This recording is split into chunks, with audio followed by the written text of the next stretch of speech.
like to thank for the invitation to talk here today. Just a brief of my background. I am a postdoc position at Biomet Group in the Federal University of Pernambuco. At this website, you can check some publications and some parameters for molecular dynamic simulations and some software that we have developed in the last years. He's my advisor. She's the group leader, Teresa Soares. And my group, the Biomet group, Biomaterial Modeling Group, is located at Recife in Brazil. Maybe I can just show some geographic information. According to the Google, the distance between Recife and Oslo is 8,500 kilometers. Then you can overcome this distance by plane in 50 hours and a half times, 50 hours and a half that time. And Recife is the sixth largest metropolitan area in Brazil, with almost 4 million people live in Recife, in the close cities. Here is some photos from Recife. And here, these 4 photos is because today is the official day for the start of the Carnival in Brazil, in my city. And this is a big part there. And some people said that Recife has the best carnival in Brazil, and then you can, if you have the opportunity, go on there and enjoy the party. Despite these peculiarities of Recife, there also in Brazil, we have a common problem that is very common in another parts of the world. There's the antimicrobial resistance. And where is antimicrobial resistance? It's basically when a microbial can resist, can change your environment, or can change your resistance in order to not be affected by a drug or a medicine. Here in the top, we have experimental demonstration of the antimicrobial resistance. The white points are antibiotics, and except for these 3 points here, there's some kind of bacterial growing, and showing that in some case, for some bacteria, the most common antibiotics cannot act against more. It's a very serious and a very serious health problem in public health in the world. And with this kind of resistance against medicaments, antibiotics can spread a lot of disease and in the world, in some case. There are a lot of organisms you have shows this kind of antimicrobial resistance, like virus, fungi, bacteria, and so on. But we are focusing on the gram-negative bacteria. Why? It's the most common bacteria in some kind of hospital infections and so on. And until for small amounts of gram-negative bacteria, in order of centimoles amounts, you can start a very strong response from the organism, and then we have some kind of infection from this kind of bacteria, gram-negative bacteria.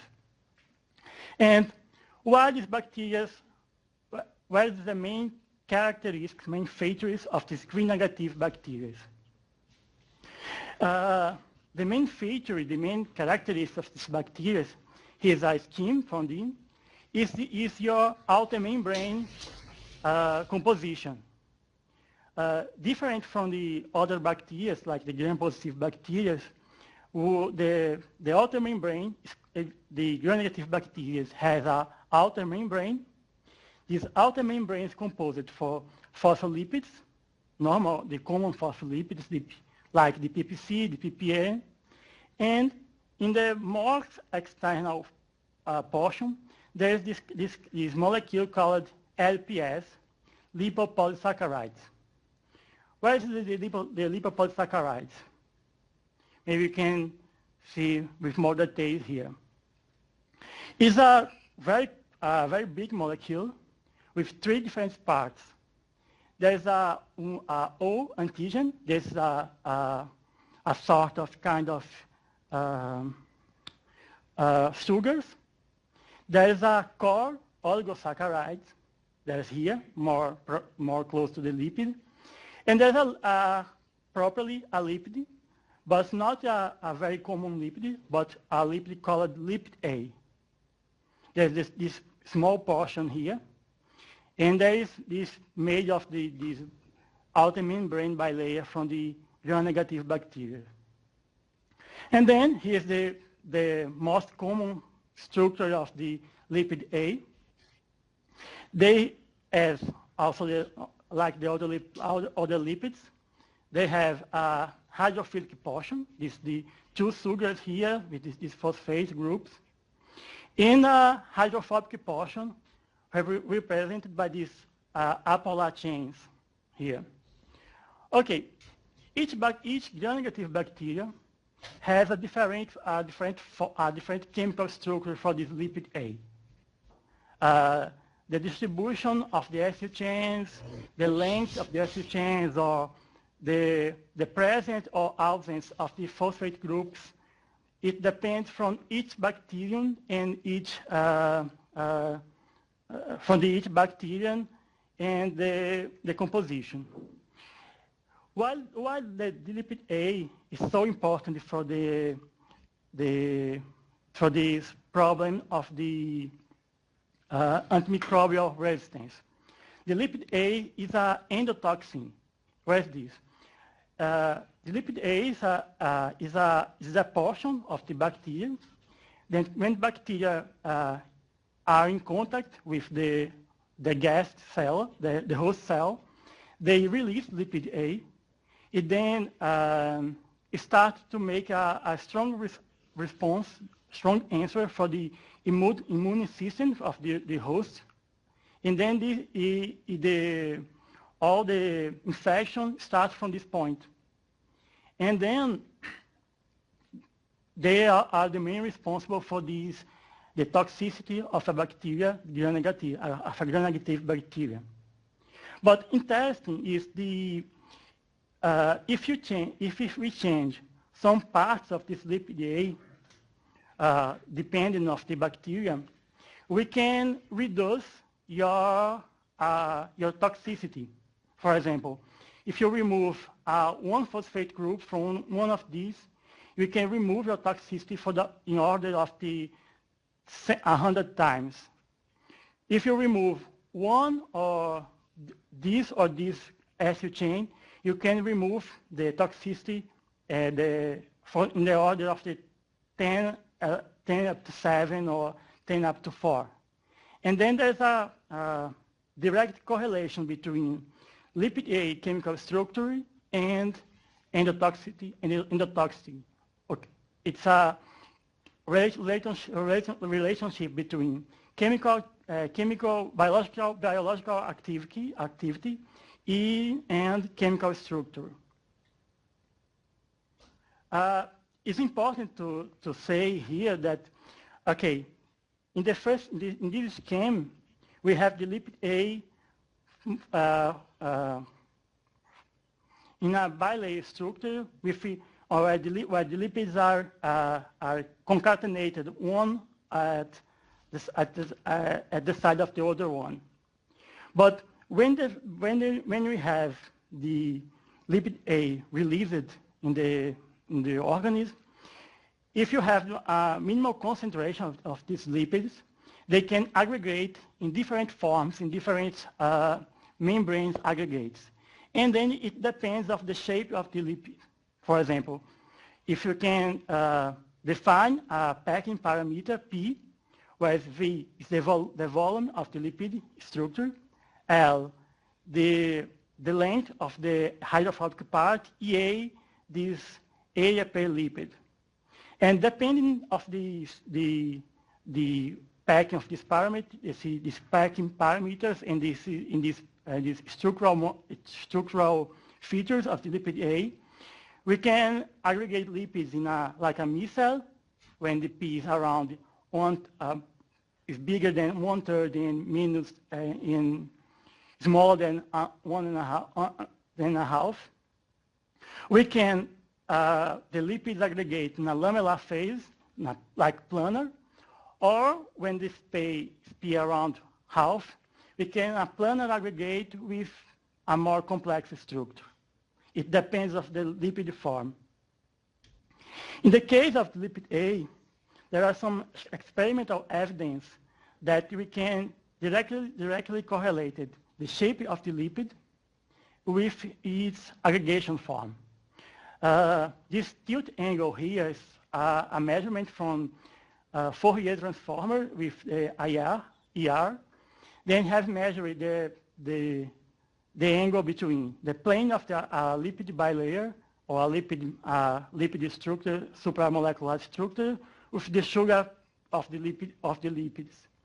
And then they had correlated with some biological activity studies, and they concluded that when the lipid A has this small tilt angle, they aggregate in a lamellar structure. They are not toxic. But when you have this more conical form of the lipid A, they aggregate in a very complex form, like a non-lamellar form, and then they became very toxic.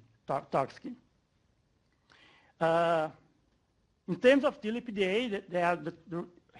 A, is also detected lipid A in lamellar or cubic or hexagonal forms, and this can be correlated directly with the shape of the lipid A. But it's not only the shape that determines how the lipids have its shape and how it's aggregated in a more supramolecular structure.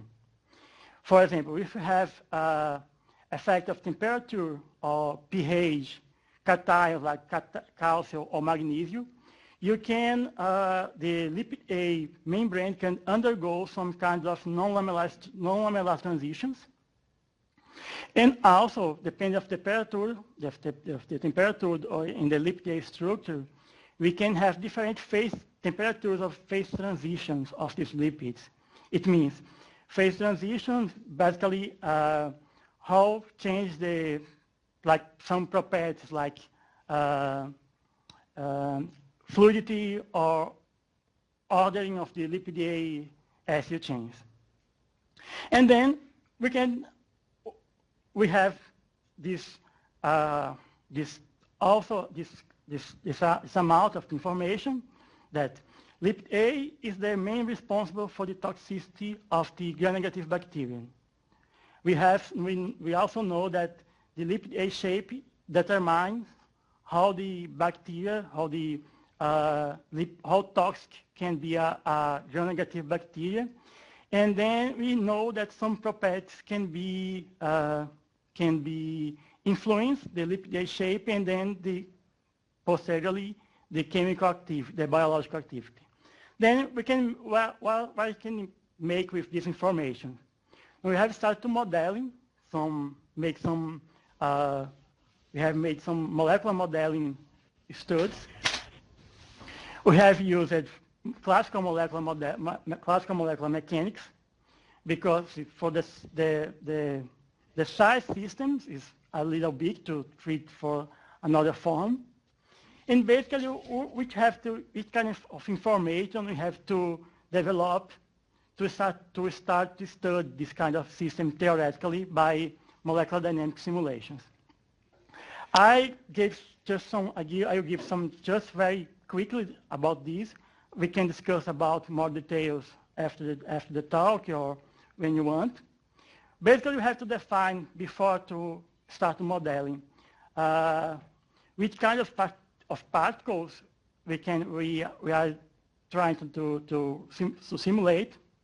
Describe how these molecules, how these atoms can interact with one each other, like and then we use energy function potential to describe this. And then we start to make some kind of the protocol to reproduce some kind of experimental conditions like temperature, pressure, and ionic strength, and so on. And we have made we calculate some properties along the time using the Newton's equations of motion. And then we have use basically a molecular dynamics protocol, and then we gather some information of our system, calculating our properties and compare with the experiments and provide some experimental or atomistic information that cannot be directly evaluated by the experiment. Here is the typical terms that you can include in the energy potential terms. There are some terms that's called the bonded terms, bonds, angles, and dihedral, that these terms have to describe the typical interaction between the atoms in a molecule. It depends from each force field that you use. And then we have the non-bonded terms, the electrostatic and van der Waals. Normally, the electrostatic is modeled by a Coulombic term. The van der Waals is modeled by a Lennard-Jones terms. You want to describe the short and long range terms. Here's basically a very basic molecular dynamics scheme which we can adopt in this kind of work. Basically, we prepared the systems information about charge and energy functions. We have the coordinators, and then we start to get force between the atoms, propagate this force around the time, make some kind of control, some kind of property, pressure, temperature, or volume, and so on. And we start to make solve these equations, Newton equations, until the time starts in a equilibrated phase where the properties don't change so much. And we start the simulation in collect the information in this equilibration phase until until the time that you think is a node or good for the kind of systems or properties that you are studying. And then we declare the simulations in the end and can analyze or not. We follow this procedure in the last years and have developed some kind of models to study LPS and lipid A bilayers at different compositions, different cations, different conditions. Here's just a snapshot from the systems. Here we have the acid chains in the middle. It's the hydrophobic part. Here's the sugars and the waters, like to simulate a bilayer experiment, a bilayer experimental setup. And here we have the LPS, the complete LPS with a complete LPS as we know in the lipid A, in the gram-negative mean bacteria with the normal lipids and the LPS here. And when you have already finding one of the most important things that we can describe and we have explained is the importance of the cations in the LPS membranes. Here we have the same LPS membrane with three different cations: potassium, sodium, and calcium. And we have three, this is in the beginning of the simulation. The three systems are lamellar. But for the potassium, the system is undergo a non-lamellar phase. It's like a curve in the membrane. And then we noticed by the coordination numbers that the potassium is very hydrated ions, cation, and then introduce water in the membrane, and then this cannot the membrane starts to become in a non-lamellar phase. Different for the other cations, like divalent cations, that's not so hydrated, but also can make they can make some kind of structural role in the membrane. They can make some kind of bridge between cation and phosphates. Then this kind of bridge can help retain a lamellar structure in the membrane. It's very interesting to think also is describe how the groups, how the molecules are distributed in the Z-axis of the membrane. And we have also with our models, we have also demonstrating with our models that this membrane are very hydrated membrane in comparison with the others normal phospholipids. And this is also this information is very well described by some neutron scattering experiments. Concerning the lipid A structures, we also have a very important role played for the cations. When we have for the calcium, the divalent cation, the membrane retains a lamellar structure, but not for the sodium. And then we can also relate it for the lipid A, the lipid shape with the aggregate supramolecular structure. When we have the lipid A less conical, the membranes retain more, becomes more lamellar. But when the lipid A is in a more conical form, like this, like the membrane with sodium, the membrane starts a non-lamellar transition like this. Maybe we can see this in the picture. Our model can also describe not only static phase of the membranes, but also some kind of transitory phase that can happen in some kind of membrane phase transitions. For example, this is called the ripple phase. Basically, when the membrane undergoes a lamellar phase transition from lamellar to non-lamellar, it's very normal. They assume this kind of ripple phase is very dynamical, but it can be detected by experimentally also.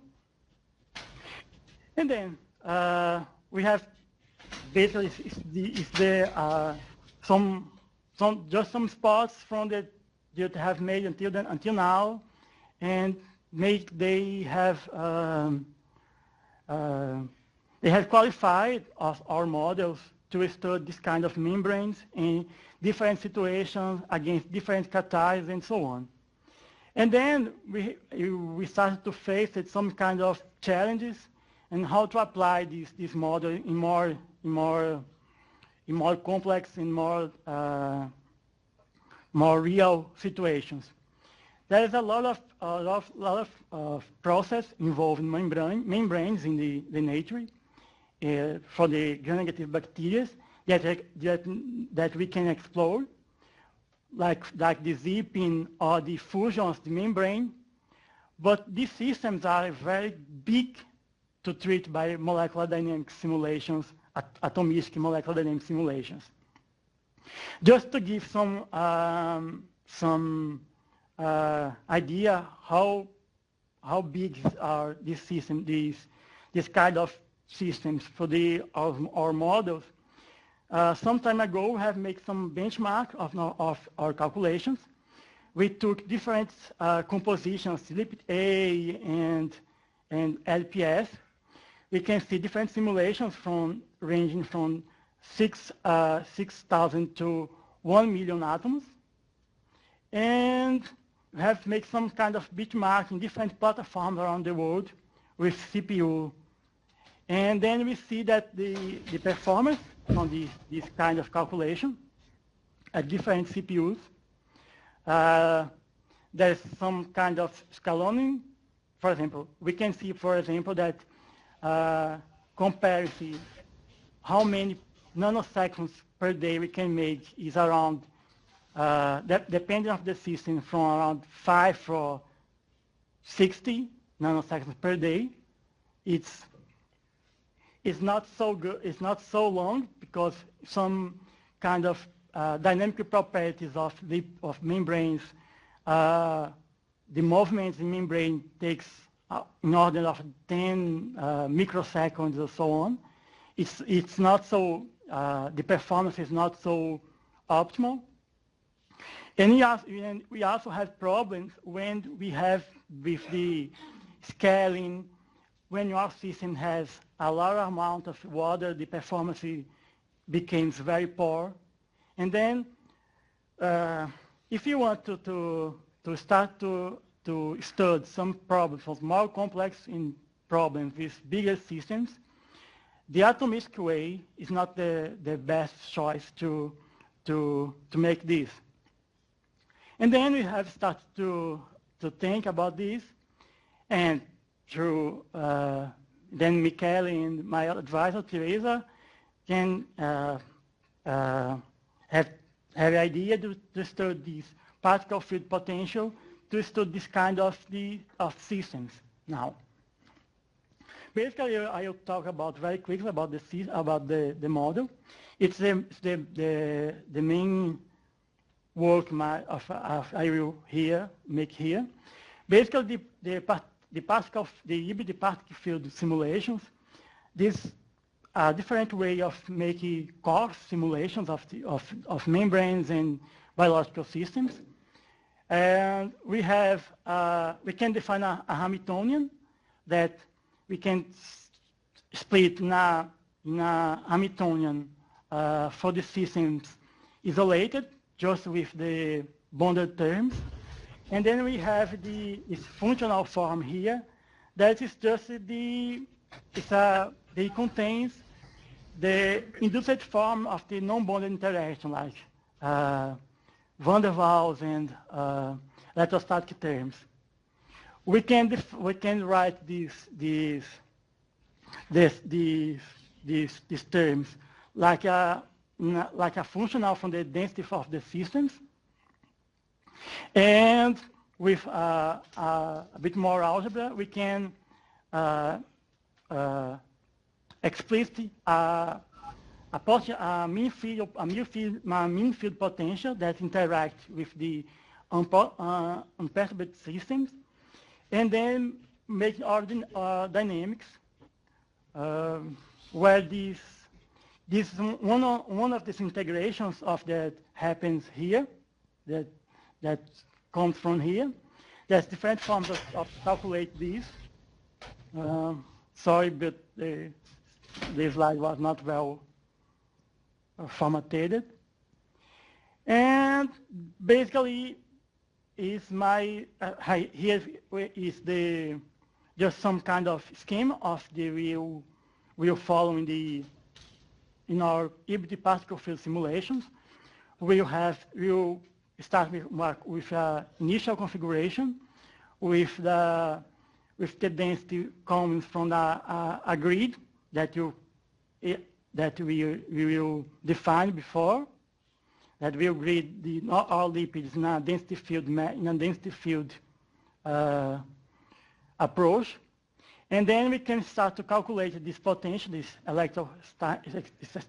external potential, and integrating the equations of motion until we have our equilibrated systems and start to calculate all properties.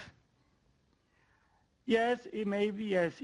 Then this is my work, just to mapping my lipid A and LPS systems and define a protocol in order to run these hybrid particle fields dynamics. Well, just a brief outlook. Our developed atomic models for molecular dynamic simulations prove be reliable from the case we have tested. We can show a lot of the importance of different aspects of the lipid A bilayer composition in order to make some previsions about the lipid A aggregation. And the next step, use our parameters in our simulations in order to run these hybrid particle field methods in order to make some more efficient phase space mapping and make some more predictions about the systems. And at least I would like to thank the sponsors for the fellowships and my study here in Oslo, and also to all the people for the patience and for stay here. Thank you.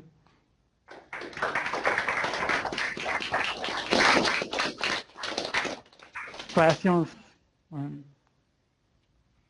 I have a question to this simulations of the bilayers themselves, where you introduce different cations that primarily interact with the phosphate group on the outside. But my question would be quite general one, in that in the soup around the water or at the outside of the membranes, you will have different types of ions, cations and ions. You will have a given pH. So it turned out that you have put a lot of magnesiums on at least on one of these slides. So could you comment upon the dependence of this the dynamics on the salt? Yes.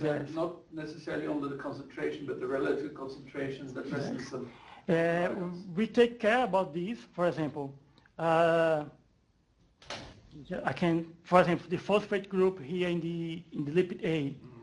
Our simulations are running could be in neutral pH, and then we take care of this in order to parameterize a correct phosphate ionization in order to mimetize the phosphate group at pH was the correct hydrolysis of the phosphate group at the neutral pH. And it's okay. In the normal condition, in vivo or in vitro condition, we have some kind of salt concentration, different salts, and we are running now. It's a work in course. We have to make some simulations of the LPS and lipid A at different salt concentrations and different sodium chloride, potassium chloride, and magnesium chloride in the salt mixtures in order to understand how this mixture of salts can influence in the LPS membrane. And then we in these works are not the results here, but we take care of, for example, this is the outer membrane, and then where is the most common salt on the outer membrane of the gram-negative bacteria? Potassium, for example. And then we try to retain the same cations relation in our simulations. and then we evaluate how these influence our the membrane aggregation and so on. But it's a very important point. It's maybe it's the biggest, I think the most important thing to in order to simulate the real experimental or in vivo conditions. But it's very important too. That's related, but I remember McKenna told me that this hybrid particle field model is developed for polymers, and you will have, well, it's not yet solved to have charges, so charged and polarized. Yeah. And you certainly have this. Yes. Has this problem been solved, or? Yes. Oh, okay. So, unfortunately, Beat was not here. Beat was not here, but Okay. when this finishes back, we will give another seminar and she will. Okay, so okay. And my problem is No, it's very recent, but yes. okay. There are also Yeah. there's also a question in Tromsø. I thought this was the end of the questions from Oslo, but maybe I was mistaken. We have one more question, then we come to you. Okay? All right. Okay. Yes, so coming back to the sort of in vivo relevance of your simulations, the outer membrane contains a significant proportion of protein. Also. So how do you plan to take this into account? Okay. There's some similar. I'm just working with membranes, LPS, pure membranes. But there's some works of my advisor that she also works with these porins, maybe in this scheme here. For him, there's a lot of porins, porins, and this OMPA, outer membrane protein, we are also simulations of these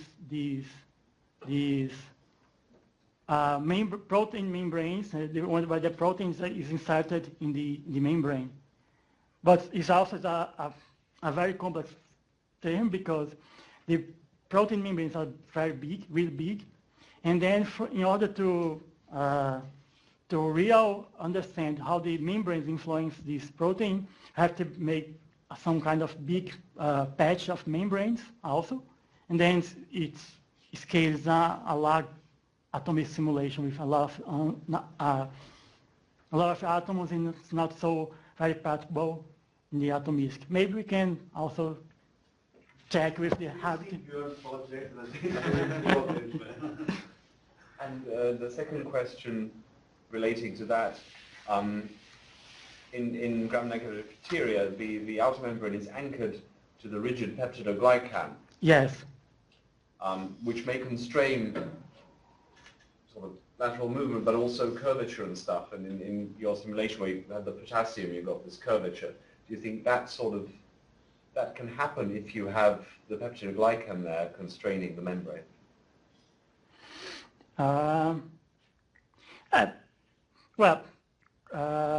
Could be, but when you have this patch from lipid A LPS,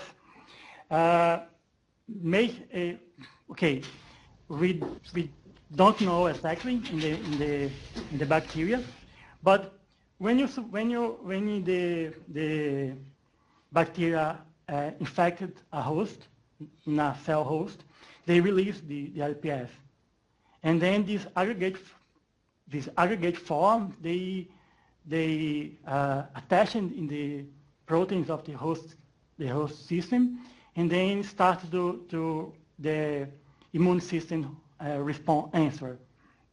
Then, okay, maybe you cannot really conclude about the LPS in the bacteria, but we can also make some previsions about when the bacteria release the LPS lipid A, and then they assume aggregation form, lamellar or non-lamellar, and then we can or planning some kind of if you have a more saline concentration with potassium, the membrane can, at a critical molar concentration, assume a non-lamellar phase, and then they are active in this host system, and then start some kind of toxicity. But when you have more, for example, more divalent cations, we can, the most probable form that the lipid A and then LPS aggregate is in a lamellar phase that's not toxic for the host. Then we can not really make some previsions about the cellular aggregation at the gram-negative bacteria, but in the moment when the endotoxin is released on the organism, and then planning something or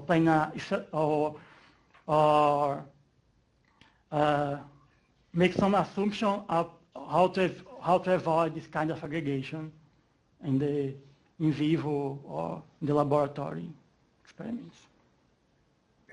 Also? You hear me? Hi. Yes.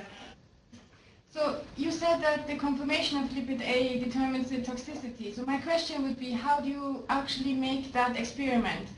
If you do this experiment in the lab, let's say you add lipid A in a non-lamellar form, and then how do you ensure that it doesn't have a phase transition when you test it? You understand Okay. my question? This lipid A shape is an experimental measurement, not made by us, but for, okay. Not made by us, but it's an experimental group mainly in Germany. It was in Germany. And then they also determine the lipid A shape and also the aggregation forms from, I think, scattering in like a normal lipid. They prepare the solutions and then the saturated solutions, and then can measure, depending on the concentration, the cations and the chemical structure of the lipid A, how it's aggregating in the solution, and then determines this kind of. It was your question? Yeah, but then how do you measure the toxicity then? So you have established it's non-lamellar. How do you measure if it's toxic or not? You add, what do you add to your test tube? Okay. Yeah. Okay. But they compare different bacteria and lipid A from these bacteria and make some clinical tests that can assume that the lipid A is active or toxic or not. And then after they correlated this lipid A aggregation form with this being lamellar or non-lamellar. It was. So in the exactly, different bacteria have different shape of lipid A. So they correlate Exactly. the shape with the toxicity of that bacteria. They cannot Exactly. directly study the toxicity of lipid A. They can only look at the toxicity of the bacterium, and assuming that it's due to the conformation of lipid A. Okay. Yeah, exactly. More question from Pontes? No? More question from you? No? Then thank the speaker again. Okay.